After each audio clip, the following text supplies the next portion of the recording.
Hello student, आज आप concept CBSE NCERT में क्लास 11th एक्सरसाइज 1.1 में न्यू सिलेबस 2023-24 में क्वेश्चन नंबर 3 बता रहे हैं।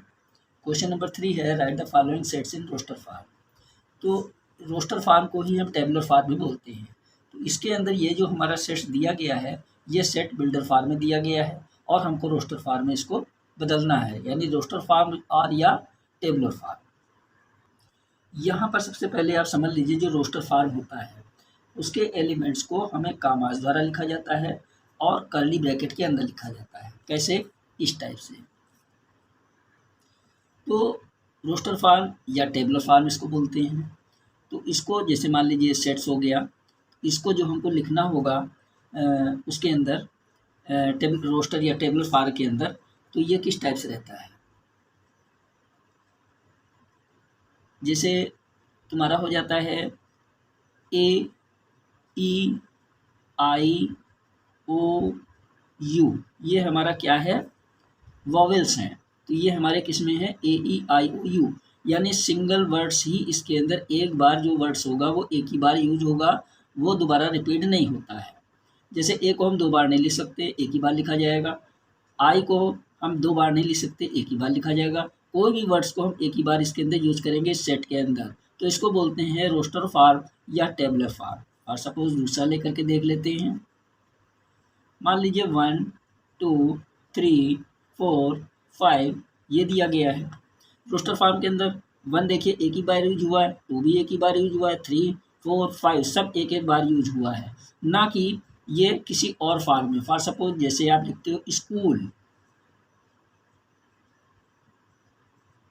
अब यहाँ देखिए, इसका टेबुलर फॉर्म जब आप बनाएंगे तो क्या बनेगा, इसका सेट्स, इसका सेट बन जाएगा एस सी एच ओ को हम एक बार ही लेंगे क्योंकि ओ दो बार आया हुआ है, इसलिए हम इसको एक ही बार लेंगे, और एल, यानी रोस्टर फार्म या टेबुलर फार्म के अंदर हम किसी भी वर्ड्स को एक बार ही लेते हैं सिंगल वर्ड्स में, और कामा के रूप में इसको हम लिखते हैं कर्ली ब्रैकेट के अंदर। अब यहाँ पर हमारा फर्स्ट पार्ट है इसका, A equal to x colon x is an integer and -3 lesser than equal to x lesser than 7। यानी इस क्वेश्चन के अंदर कह रहा है कि एक्स जो है ये रिप्रेजेंटेशन होता है, और ये जो रिप्रेजेंट्स करता है ये अपने अंदर के डेटा को क्या करता है, रिप्रेजेंट्स कर लेता है। तो यहाँ जो एक्स की वैल्यू है वो -3 से और 7 के बीच में लिया जाएगा, यानी -3 से और -7 के बीच में ये वैल्यू, यानी जो इंटीजर्स होंगे वो उसके बीच के इंटीजर्स होंगे, वो उसके बीच में लाई करेगा, उसके ऊपर नहीं लाई करेगा। तो यहाँ पर अगर मान लीजिए ये लेजर देन इक्वल टू, ये भी लेजर देन इक्वल टू होता, तो ये हमारा क्या हो जाता, इन दोनों के साथ हो जाते हैं, -3 से और 7 तक पूरा नंबर हम लेते हैं, जैसे -3 -2 -1 0 1 2 3 4 5 7। अगर ये इक्वल टू ये भी होता, तो यहाँ पर इक्वल टू तो है नहीं, ये -3 lesser than equal to x, और ये क्या है, लेजर देन 7, ठीक। तो ये इक्वल टू नहीं है, इसलिए हमारा इन दोनों के बीच के नंबर लाई करेंगे, ठीक है ना। तो किस टाइप से हो जाएगा हमारा सेट्स, देख लीजिए। ए इक्वल टू -3 से है, -3 और -7, -3 और 7 के बीच में, यानी -3 के बाद -2 -1 0 1 2 3 4 5 6 7 नहीं लिया जाएगा, क्योंकि इस क्वेश्चन के अंदर क्या कह रहा है, इस क्वेश्चन में कह रहा है कि -3 lesser than equal to x lesser than 7, यानी इक्वल टू नहीं है।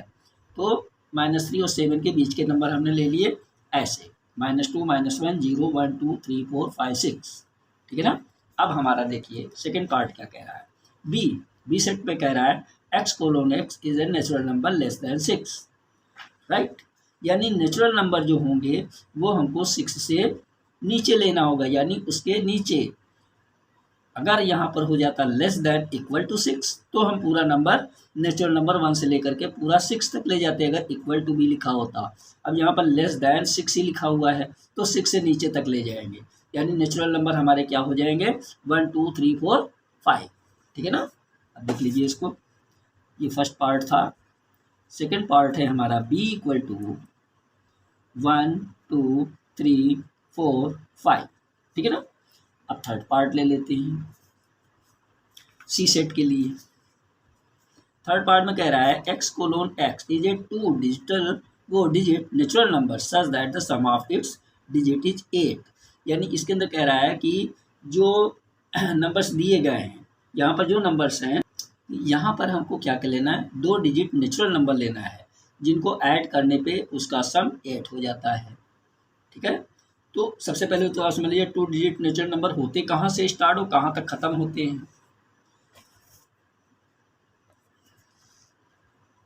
2 डिजिट नेचुरल नंबर देखिए 10 से स्टार्ट होते हैं और ये 99 पे ख़त्म होते हैं। ठीक है ना, क्योंकि 9 तक 1 से लेकर के 9 तक ये 1 डिजिट नंबर है और 10 से लेकर के 99 तक ये 2 डिजिट नंबर हो गया। देखिए 1 और 2 1 2 2 डिजिट नंबर हो गया और 99 के बाद में 1 2 3 डिजिट में नंबर आ जाता है। ठीक है ना, तो हमको 2 डिजिट नंबर के अंदर ऐसे नंबर लेने हैं जिनको ऐड करने पे यानी सम करने पे 8 हो जाता है। तो 10 और 99 के बीच के नंबर। तो यहाँ पर हम क्या लिख लेते हैं, सी सेट में पहला तो हो जाता है 17, 1 और 7 इसको ऐसे ऐड करेंगे, 1 + 7 इक्वल टू क्या हो गया 8, 7 और 1 8, क्योंकि इसका सम कितना आ गया 8, यानी 17 पहला न्यूमेरल्स हो गया इसका। अब दूसरा वर्ड्स आ क्या आ जाएगा 26, 6 और 2 को ऐड करेंगे यानी 2 + 6 8 हो जाता है, यानी ये भी आपका सम 8 के आता है 26। इसी टाइप से 35, इसी टाइप से आप 44 आता है, फिर क्या आता है 53 आ जाएगा, फिर 6 to 8 यानी 62 और फिर उसके बाद 7 1 यानी 8 71, फिर उसके बाद 8 0 80 यानी 80 आ जाएगा। ठीक है ना, तो ये सेट हमारे क्या बन जाते हैं 2 डिजिट के नंबर हो गए जो 10 और 99 के बीच के हो गए और ये नंबर्स क्या हैं सबको ऐड करने पे यानी 178 यानी इनका सम 8 हो जाता है सबका। अब 4 पार्ट हम ले लेते हैं डी सेट के लिए।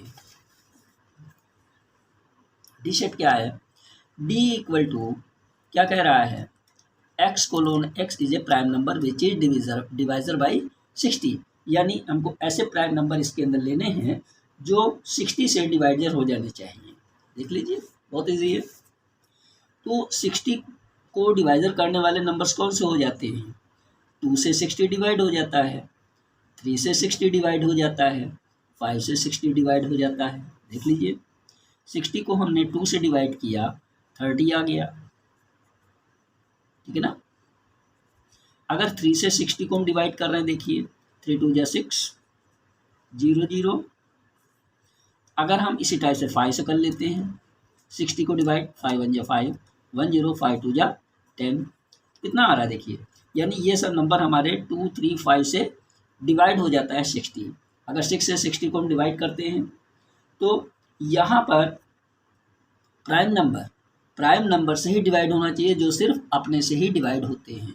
प्राइम नंबर 2 हो गया, 2 से डिवाइड हो गया 60, प्राइम नंबर 3 हो गया 60 डिवाइड हो गया, प्राइम नंबर 5 हो गया 60 डिवाइड हो गया, 7 से 60 डिवाइड नहीं होगा क्योंकि 7 में प्राइम नंबर है।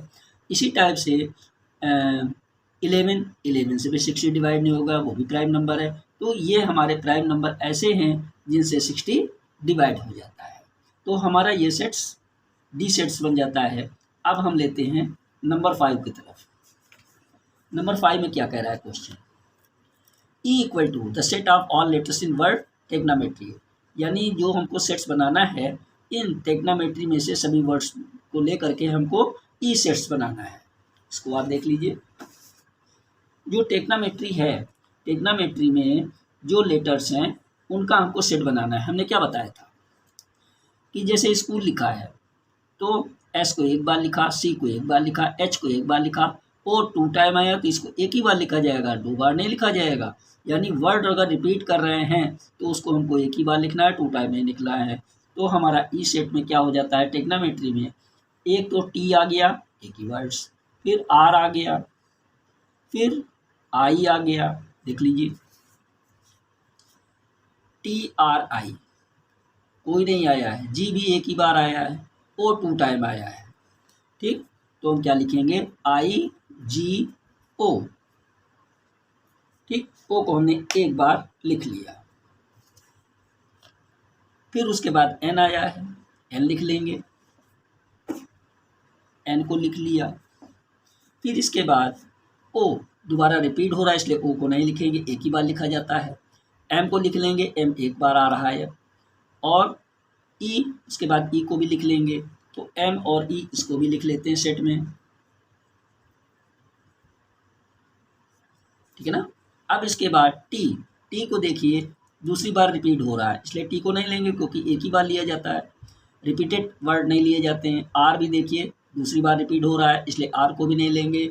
y एको बार नहीं है इसलिए y को ले लेंगे सेट में, y को ले लिया। तो हमारा क्या सेट तैयार हो गया, TRIGONMEY, ये हमारा ई सेट का हमारा क्या बन जाता है, रोस्टर फॉर्म के अंदर ये सेट हमारा बन जाता है। अब हम लेते हैं 6 क्वेश्चन। 6 क्वेश्चन क्या कह रहा है, एफ सेट में the set of all letters in the word better. अब इसके अंदर भी सेम वही चीज़ है, वही पोजीशन है, यानी एफ सेट को जो हम लेंगे रोस्टर फॉर्म में बनाने के लिए, बी एक बार आ गया, ई 2 टाइम रिपीट हो रहा है तो हम एक ही बार लिखेंगे, टी 2 टाइम रिपीट हो रहा है तो हम एक बार ही लिखेंगे, और आर यानी BETR, ठीक है ना। लिख लेते हैं एफ में BETR, जो वर्ड्स रिपीट हो रहा है उसको हम नहीं लिख रहे हैं, तो ये हमारा सेट्स तैयार हो जाता है। ये हमारा 3rd क्वेश्चन कंप्लीट हो जाता है।